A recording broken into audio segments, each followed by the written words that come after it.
My name is Army Colonel Major Dudek. In 2007, while serving in Iraq, my vehicle was hit by an EFP-type IED. This resulted in an L3, L4 incomplete spinal cord injury. When I was stationed in Korea as a young lieutenant, and this was in 1993 to 96, I chased a young lady that I eventually married named Megan. There was just something about her. She was not only beautiful, but she had a strength about her that it was like a magnet. I knew as soon as I met her that I wanted to marry her.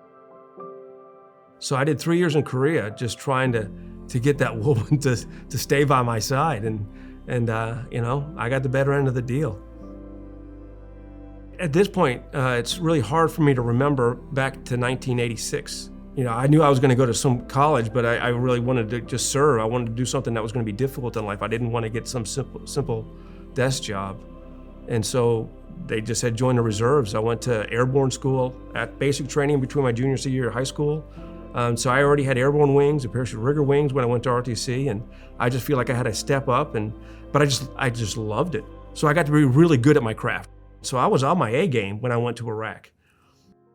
I rarely left the forward operating base, the FOB. I was usually with the brigade headquarters.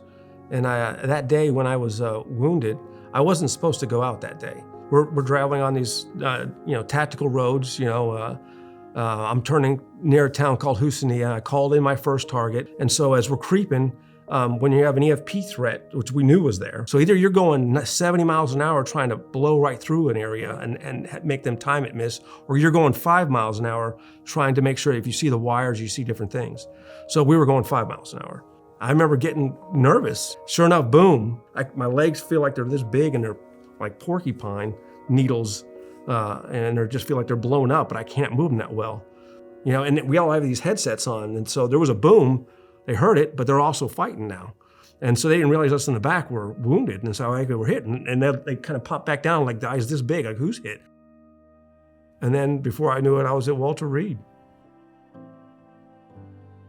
Having loved ones with your recovery as somebody who's wounded is critical. You see the difference between people who have their family there and people who don't. It's drastic, the difference. And I just remember being in the ICU with all the stupid blinky lights and noises, and hey, your wife's coming, and it's just, you're just a little scared about it, I'm messed up now. So, when she turns the corner, what's it gonna be like? And so I just remember when she turns the corner and she smiles, it's gonna be okay.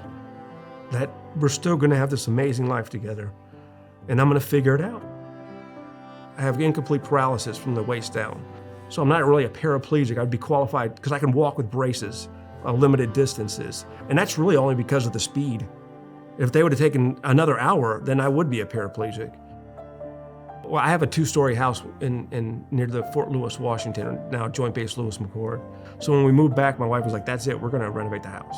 So we tried to start using my special adaptive housing grant. I realized that very few people really understand how to use it. So my wife actually, at her chiropractor, said, I know somebody who helps wounded and ill soldiers. I didn't know he's a Homes for Troops contractor, a builder. And so he came out and he was like, well, what's going on? He was like, geez, what happened to your house? And so he actually introduced me to Homes for Our Troops. He took me to key ceremonies and let me participate in volunteer days. And then you really get to see the magic of this organization. The homes were perfect for me. So I rolled right in, and I'm not banging in the corners. There's room for me to turn around, and just the functions of the house, being able to, the closets, to be able to pull those things down, the drawers in the kitchen, to be able to utilize the kitchen if she has to go to Korea like she did just recently. Having a house that's actually a place where I can, not rely on her when we get to the house. I can actually do the things I need to do and let her relax too, so she can enjoy the events with me. But it's also gonna allow me to maybe reach out and volunteer and do some more impactful things that I have yet to kind of discover. There's so many things actually that I'm interested in, from adaptive sports to helping paralyzed veterans get more out of the Americans with Disability Act and working with legislation. There's just an endless list of things that I want to do now, and I feel enabled by Homes for Our Troops. For me, Homes for Our Troops is an organization that enables the future that I really want.